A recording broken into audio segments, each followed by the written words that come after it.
The following program is an Animal House radio production. Which is very important. Well, I don't know if I'm the leader. Well, whatever. But if he listens to you, you're certainly the leader over him. The thing is, if I run around, say we're in a big park, and I Right. hide behind a tree, say Deborah's running around the other side, distracting him. I hide behind a tree. He stomps. Right. He'll put his head up and he'll look around for me, start running around for me, and start getting really anxious and start not barking, but agitated. He just looks in.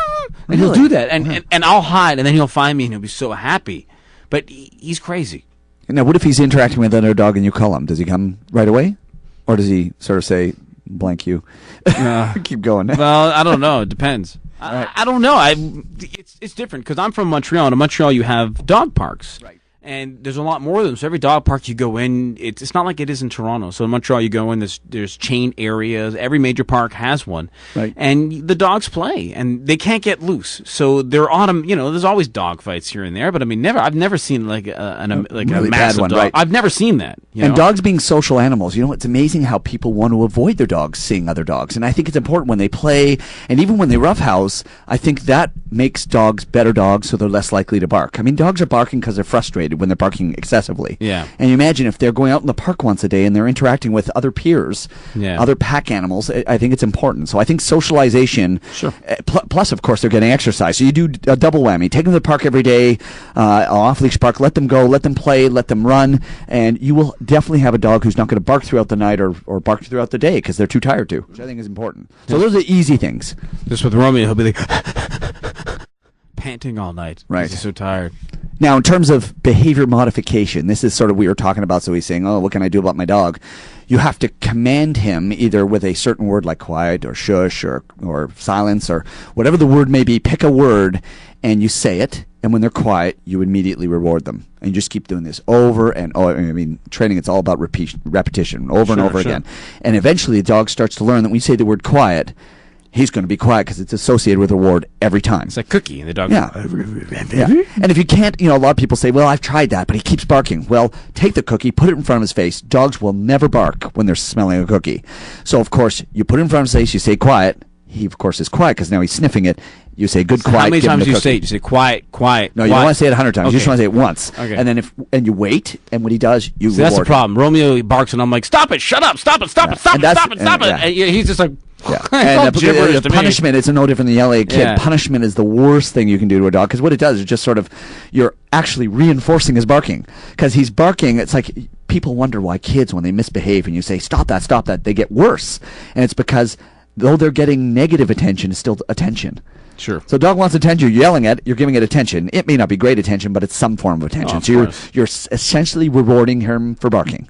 So that's probably the biggest mistake people make is they reward them at the wrong time. What about extreme measures? Like, Extreme measures. One thing that I mentioned, I told you, I thought about surgery, and someone said to me, you know what, Aaron, the surgical options, it'll stop it forever, and I'm like, I thought about it, and I wasn't really educated enough to make an educated decision. Right. Well, behavior modification is a direct intervention. There are indirect interventions. I personally, out of all the sort of things you can do that isn't involved in changing the dog's behavior, now you just got a dog who just barks all the time, is a citronella collar. It's a very harmless collar they put on, and when they bark, it sprays them in the face with citronella. It doesn't hurt them, but they don't like it. And you know what? I had that with Romeo, and when we got the threat from our landlord, if you guys don't stop this, there's going to be an issue.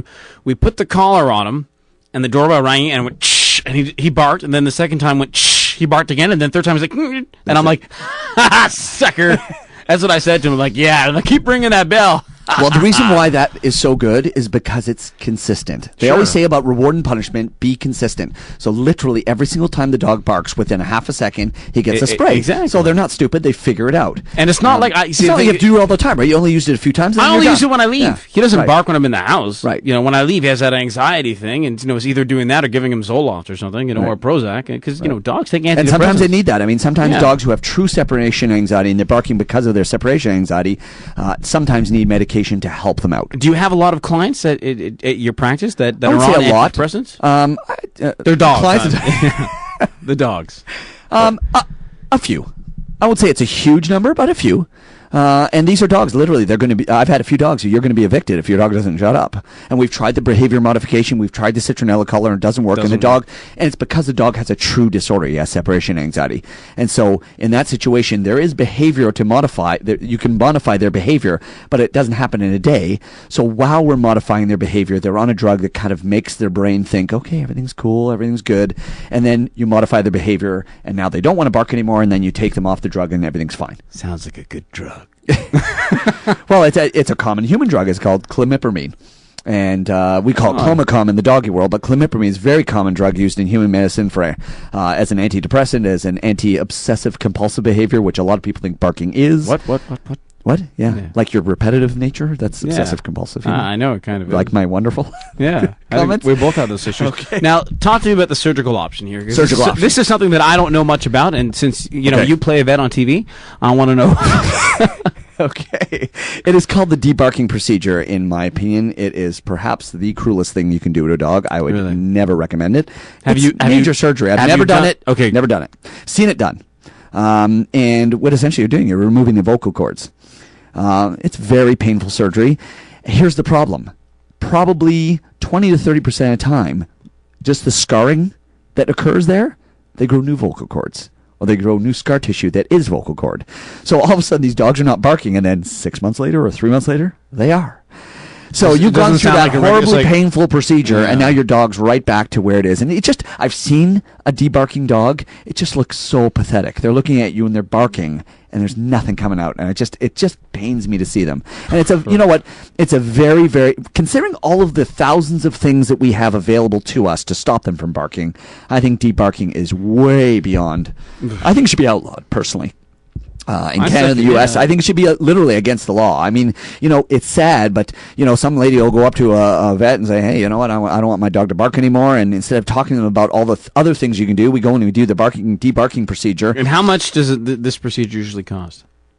I've never done it, so I don't know. But I'm going to guess it's like, any other surgery per se. Sure. I don't know. Depending on the size of the animal. Yeah, exactly. So many variances. I mean, it ain't cheap. It's going to be at least $500. $500 to $1,000. Because it's a pretty intensive surgery. Because you have to realize when we do surgery on dogs, we intubate them. We put a tube down their throat. Yeah. And that's right where those vocal cords are. Sure. So you have to do it under a sedative, and then there's the danger of if his larynx closes, he could suffocate. So there's that problem. And you go and you cut the vocal cords, and you could put them into a spasm, and then they stop breathing, and then you don't have a tube down there, and you're in big trouble. Do the ends justify the means? In this case, I do not believe they do. And the other thing I'm not too crazy about is the shock collars. Yeah. I think that's, again, overkill. You're zapping the dog every time he barks. First of all, you have to be extremely consistent, because if you shock them at the wrong time, you could just absolutely make a dog crazy. So the citronella collars are nice because they're safe. They don't hurt the animal. They're just essentially giving them a noxious stimulus that's saying, you know what, this is not good, and they learn pretty quick. Well, is that all your barking news? That's all my barking news, my friend. Did we bark up the right tree? Yeah. Nice. I'm going to bark you later, buddy. Now, do you have any laws about barking in your Law and Order segment? You know what? I've got some very interesting laws. And you know what? This is my favorite segment. I love this one. Here it is. Law and Order, brought to you by Law and Order SVU on CTV and NBC. Oh, yeah. I'm going to watch it when I go home with my PVR. In Toronto. It's rabbits. Rabbits. Go ahead. Okay. In Toronto, it is illegal to drag a dead horse down Yonge Street on Sunday. Now, that law had to be done back in the 1400s. But they haven't changed it still. Yeah. Okay, but on Saturday, it is okay. On Sunday, not allowed dragging a dead horse on Yonge Street. Okay, you can go to jail. Imagine you're going to church and someone's dragging a dead horse down Yonge Street. Wouldn't that be awful? Oh, it's terrible. Yeah. Terrible. Okay. I mean, with a car or with another horse? I don't know. In Alberta, there is a city law. Richmond, I love that. Was Aaron doing that, by the way. A great impression, I got to tell you. Thank you.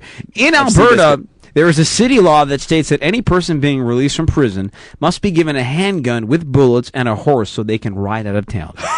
Okay. Once again, the people out west, nowhere it's at. My guess is in 40 below weather, they're not going to do that very easily. Depends what kind of gun.